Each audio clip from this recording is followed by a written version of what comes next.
A psychological effect that I think everybody should know when they're browsing online media like TikTok or YouTube is what is called the Gell Mann amnesia effect, which is a term that was coined by Michael Crichton in 2002. The effect goes as follows. Imagine that you are reading a newspaper and you come across an article that you actually know the subject area very well of the topic that's being discussed. And as you begin reading it, you realize that the journalist actually has no real understanding of the topic and is just reporting on it. After reading the story and then laughing about all the errors that the story made, you then proceed to turn the page to an article on a subject you don't know anything about and then read it as if you think that the journalist is a complete expert in the material, even though you literally just saw that they have no idea what they're talking about with respect to your field. Similarly, there's also this funny thing called Knowles' law of media accuracy, which states that everything you read in newspapers is absolutely true except for the rare story of which you happen to have firsthand knowledge. Rephrase this in modern terminology on a platform like TikTok. When you are watching a video from a content creator,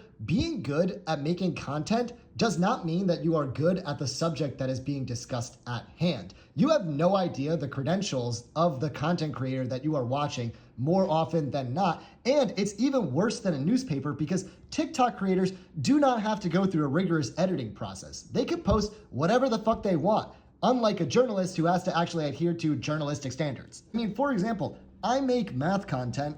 Math is my area of training, so what am I doing here making psychology content? Now, previously, popular creators on the internet don't normally move into the mathematics space, so they don't have the opportunity for me to witness this effect in action and then be like, oh my God, this person has no idea what they're talking about. However, recently, I've been going through a bit of a phase where I've been reading history textbooks, and there's so many people on the internet who talk about history, and the more I read, the more I learn, oh my God, these people don't know what they're talking about. I think there's subtler arguments that can be made regarding this in opposition, such as the fact that sometimes articles are written by experts, or not every article within a newspaper is going to be written by the same journalist, or the average person probably has a much lower understanding of the subject area than the journalists who did have to do their research. So even though they're not as good as the expert, they're better than the average person and can reasonably inform an average person a little bit. But I'd be lying if I said this wasn't weighing real heavy on my heart and causing me to have a crisis of faith.